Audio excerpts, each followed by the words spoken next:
Hey guys, Caleb here, and I'm with one of my favourite bands coming out of Guildford at the moment, AQUALINE. Boys, how you doing? Thanks for joining me. Yeah, we're good, thank you very much. Yeah, we're pretty good. Yeah, all the enthusiasm, we love it. Guys, so I want to start by talking about where this band started from. What was the beginning of AQUALINE? I guess it was me that sort of started it. I just really wanted to learn guitar, and then decided to form a band as I learned guitar, and then gradually found the right people, and it was me and Ben, lead singer for a bit, who unfortunately isn't with us today. But He's still alive. He's not dead. Yeah. No. He's unfortunately not with us anymore. He is still alive, Ben. Hope to see you next time, man. Yeah. And so then met Will and the other guys, and they went from there. Yeah, I guess. So how did you get involved then, Will? I mean, it started off pretty slow at the start. We weren't really doing much, and then lockdown obviously hit us. But just picked up from there, kind of all became better mates over the course of time, and yeah, kind of just where we're at now because of all that. Dave. Phil? Lockdown was destroying us, but Like with every artist. yeah. So yeah, let's speak about lockdown. How did that change the course of the band? Where were you guys heading before lockdown? And then how did lockdown just ruin that for you? Well, we were gigging quite a lot, and I remember we just played Dingwalls, and that was like such a good show in Camden, and then it just all went to shit. But then I feel like lockdown, one thing that was really good about it was like the songwriting. I feel like loads of people say that, but it was really good because we developed and sort of have found a bit more of a sound for ourselves that we prefer. So you were able to actually take lockdown, which kind of sucked for so many people. Yeah. Were you able to take it and go, well, actually maybe this is an opportunity for us to develop our sound rather than just going, exactly. oh, well, I'm going to sit in a little corner and cry for a bit, which is absolutely a fair enough thing to do during lockdown. But maybe as a band, were you guys able to kind of utilise that time? Yeah, I guess it really helped, like, because we weren't rehearsing, we weren't gigging, so it's like the main focus is just like to come out with it whenever it did end, because we didn't know then, like with better material like a sound that we actually like or feel good about, I guess. Yeah, which has happened, I hope. Maybe. Do you guys feel like you've now found that direction you're going for and you're able to hone in on that sound? Like with future recordings, is the sound you guys are going for now, is that the sound you wanted to have been going for maybe even pre-lockdown? Yeah, I feel like we've always wanted to like incorporate rap and hip hop kind of styles with our music, and then like bits of heavier music, and I feel like we never knew when to do that, so we'd always sort of use the easy thing to us that was like, I don't know, really a bit, I guess, safer music, if you can say that, maybe, I don't know. And then we kind of added those things just because it took time, but and then now we've got a bit more of a sound where we've got like a palette which we can use from, I guess that sounds really pretentious. No. I think it's an absolutely fair way, because you are an artist of sorts, and artists use palettes of paint and use palettes of sound and genres and other things to inspire you. So how much is, Benji's an awesome frontman, like skill set, killer. How much has he been in the band let you do that, let you go for that rap genre? I mean, it allows us to certainly, I think, pull it off, hopefully, like, because he's just got the confidence to just be there, and I don't know, that presence. He's got that presence on stage, for sure. And hip hop is a big influence for him, so he certainly brought like that to the table. How about Will? I feel like it's a lot because of his energy live. I think if you look at how he acts on stage, it's quite a lot like a rap set would be, or a hip hop set. He kind of matches that, and it's quite difficult doing it because we're 5 boys from Surrey trying to do hip hop in music. Exactly. So, but I feel like it's working all right at the moment. Yeah. And he definitely brings the energy for that when he's live. Yeah, definitely. I mean, every time I've seen you guys live, the first time I saw you guys, Boiler Room, Spoiling Blackwaters, I was like, man, that energy's wicked. And then I saw you guys, Holroyd, I was like, damn, you guys are going up another level. How do you plan to go up the next level? Well, we had a gig on Friday, this recent Friday, 24th, which I think we didn't expect much. We were opening at the Fiddler's Elbow. We didn't expect much from it, and turnout ended up to be pretty good at that gig. But the way we kind of just amped it up a little bit, we didn't have a set list. We didn't know what was going on. Yeah. And I think we just enjoyed ourselves more live just because it was just fun. I think we were always very conscious about how we came across what the set list would be. But this time we just decided, you know what, fuck it. Yeah. We're just playing music and it's just more fun. Yeah. You might as well enjoy yourself. Yeah, no, 100%. 100%, because it's just kind of...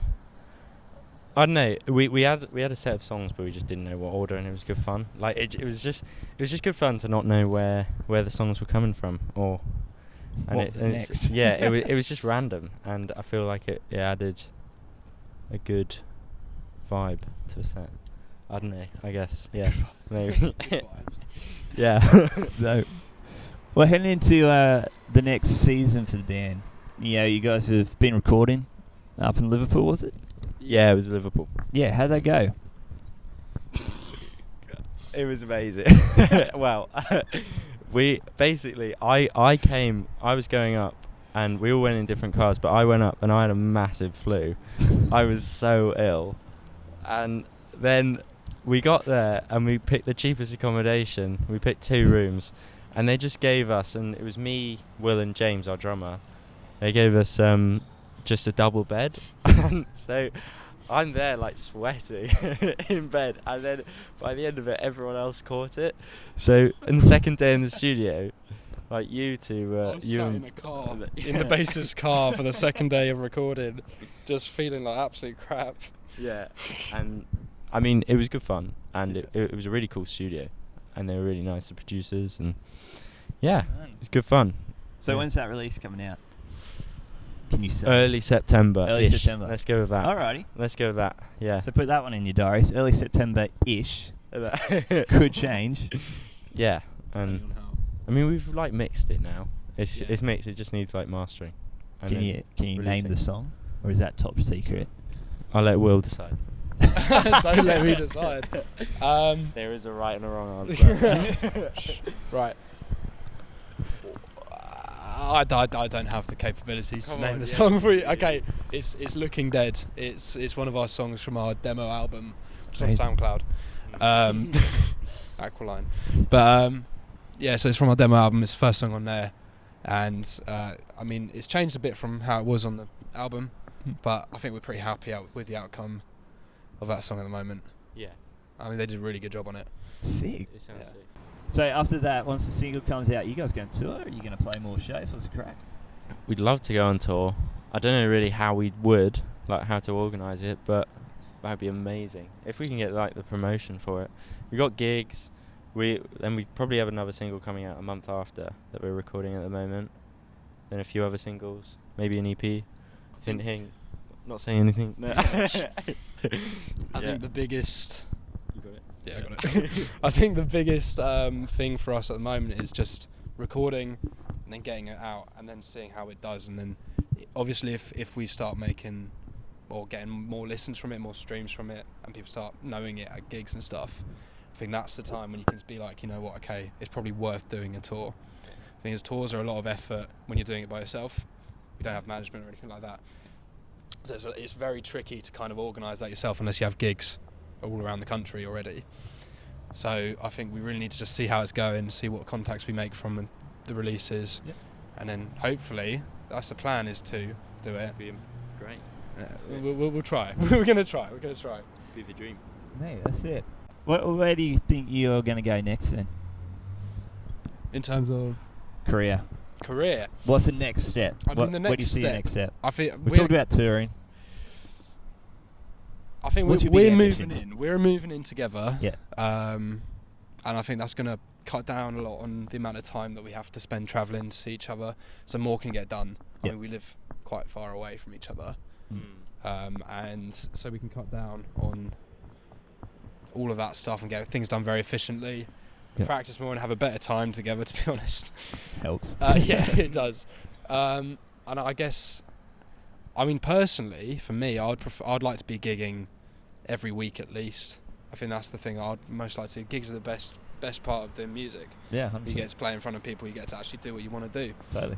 I want to quit I don't want to quit my job. I wanted the band to be. Sorry, if anyone from my job is watching that, it's awful. You want the band to become successful. Yeah, I want the band to. He can leave the company in a better position. Is what you're saying. I will donate when I've made my millions. But I want to be living off the band. Is the kind of next thing that I really, really want to do. That's like the dream. Yeah. To like make enough money to live off it. 100%. Whatever that is. However much money we need. Just don't know where that is. Wage. Yeah. But I guess that's the thing. Is some people would say, it's got to be all about the art. But there is a side to being creative where you do want to pay your bills from it. And how hard do you think it is for younger bands these days to have that business mind without losing the art? I think a lot of people get so wrapped up with making money from gigs they lose the enjoyment of it. Yeah. So a lot of things that we find tricky is with gigs where we have to get a certain amount of people for us to get paid for them is one of the hardest things. And I understand getting a cut of ticket sales is one thing, but getting someone telling you have to get a certain amount of people is another thing. Yeah. So opportunities for younger bands to actually play without. I mean, I think the world at the moment is so money driven. I think you do lose. I think there are less people wanting to do it just for the sake of doing music. I think back in 70s, 80s, 90s, you had bands doing it just because it's what they want to do. And I think that's one thing that we have kind of realised is that we all want to do it. Well, that's kind of what we've always wanted to do for forever, And I think that's kind of the money comes with that when you put enough effort in. I feel like people are so driven by money, they care about the money too much instead of enjoying yourself. But if you enjoy yourself, it should all just come through. Yeah. It just puts on a better show and more people would want to watch it if you do enjoy yourself. 100%, man. 100%. I mean, that's something you guys absolutely smash is the live aspect. Do you think sometimes the live aspect of the band is just as important as your recordings? Yeah, definitely. I feel like now there's like, with social media and stuff, there's like a pressure in a way on a band to be like doing loads rather than just like developing. Do you know what I mean? So like, I feel like bands, say 30 years ago, before social media and that were a big thing or whatever, there wasn't such a pressure. It was more about rehearsing and the enjoyment of a rehearsal, and because it was all about the music. Whereas now it's about image, music. And totally. I think it's a different time as well. Yeah. Like back then, there was, I guess, what we'd call gatekeepers into the music industry, and now you can post look at TikTok, for example, how many artists that's started to push through the ranks. You got people like Abby Roberts coming through. You got, local bands like South Arcade. Shout out to those. Big shout out to South Arcade there. And it's and you got bands like that coming through from social media. So it's certainly a part that younger bands like yourselves could utilise. Yeah. No. But 100%. You don't want to lose yourself in that aspect. Yeah, it's a great thing, but I feel like you got a spot on. Like it's just, there's like a mixture of. It feels like in a way that's now like a necessary thing that you have to do, which is great, but it gives you a platform. Yeah. Which is great. That's what it is. Yeah. It's that platform that you wouldn't have had 30 years ago. So I guess there's pros to how the industry used to be.